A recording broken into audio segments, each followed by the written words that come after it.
Hey everyone, it's Amy with Pretty Presets, and we're going to do a video on using the radial filters. I know we've done a couple of those, but I had a couple of requests to do another one, and so you're going to hear my very simple terms in doing them. I'm still rather new at doing them, but I know that the benefits of learning how to use the radial filters are great.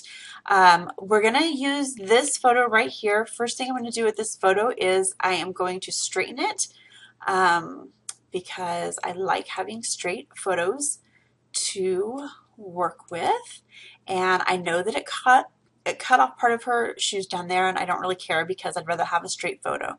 So we did that, and then what we're going to do is use Harvest Moon for our preset because I want to do this in a black and white to show you a nice difference that it can make using the radial filters in this, because she looks pretty good right here. I'd want her just a tad bit brighter, but I want the background darker. So I can't just increase or decrease the exposure here. This is where having a radial filter comes in really, really handy. So what I'm going to do is I'm going to draw my radial filter around her like so. I always kind of keep it just a little bit away from what I'm drawing it around because it feathers out. Just like if you're doing cloning, it feathers out a little bit, so you don't have to do it like right up against your head. I like there to be just a little bit of room there. So let's see. Okay, so what we're going to do is we chose to use exposure here.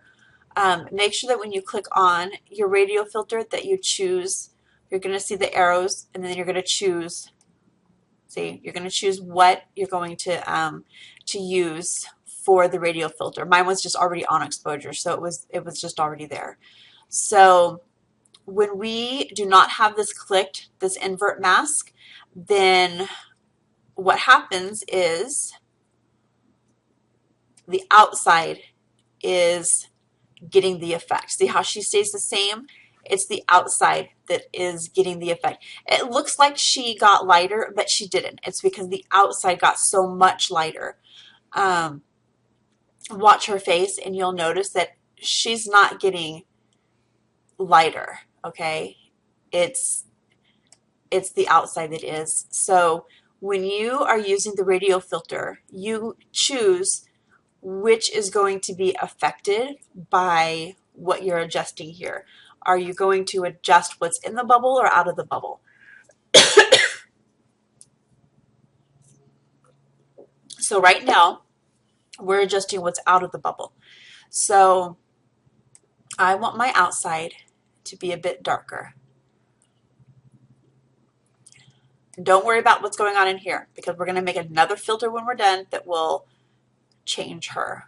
Okay, so I want her darker there, and now I can go in and I can also play with other sliders. I'm not limited to just the exposure. Since I'm doing the same things, I can change these other sliders as well.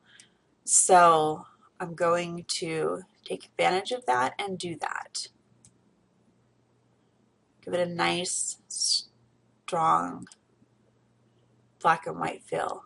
Okay, now what I'm going to do is I'm going to create a new one.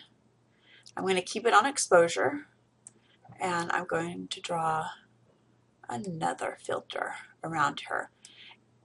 If there is a way to create the exact same filter, I don't know what it is. So if anybody does and would love to comment about that, that would be great.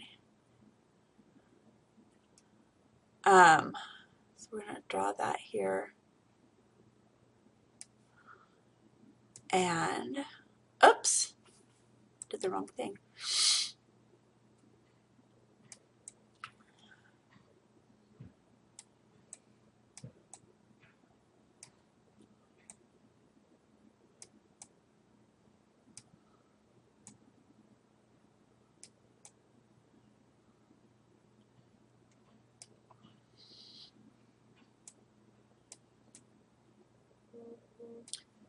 I actually turned Facebook off and all these things keep popping up. I don't know why.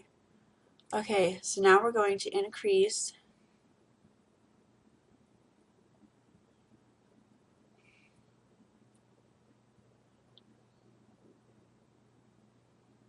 oh, look, I forgot a step.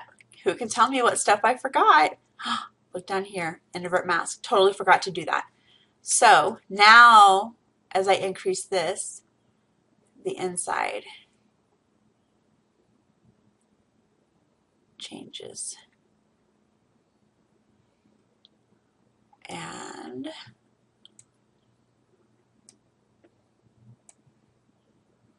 now I want to change it into a little because I'm noticing that her face didn't change too much.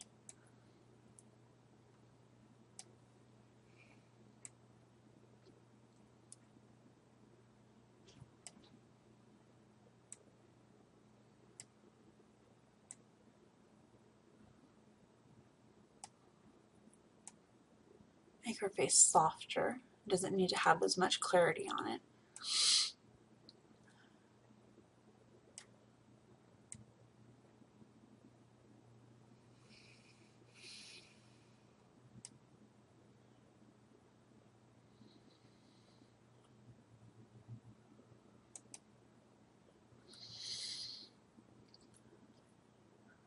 And we're done. From my personal style, I really like this. I think I have another one that I had edited in there before using, I didn't use a radial filter on this one at all, but you can see the difference where this was really, really light all around her. And this one is pretty dark around her. So I really like the difference here. So what you have to remember is that when you click on the radial filter and you're going to, let's see, we'll choose this one. If you have your radial filter and you're going to be applying it here, when you are using it, just think of it as a bubble and you're in charge of, you're in charge of what goes on the inside and on the outside of the bubble, okay? If you click on invert mask, you're working on the inside, and if you click off of that, you're working on the outside. And you can use these sliders for whatever you need to, and then you can use these as well. So say we need to soften background. Bam, I've just softened that background on everything around her, okay? So that's like using the gradual soften background where you can just pull it down like that. Well, we use that for a radial filter instead, okay?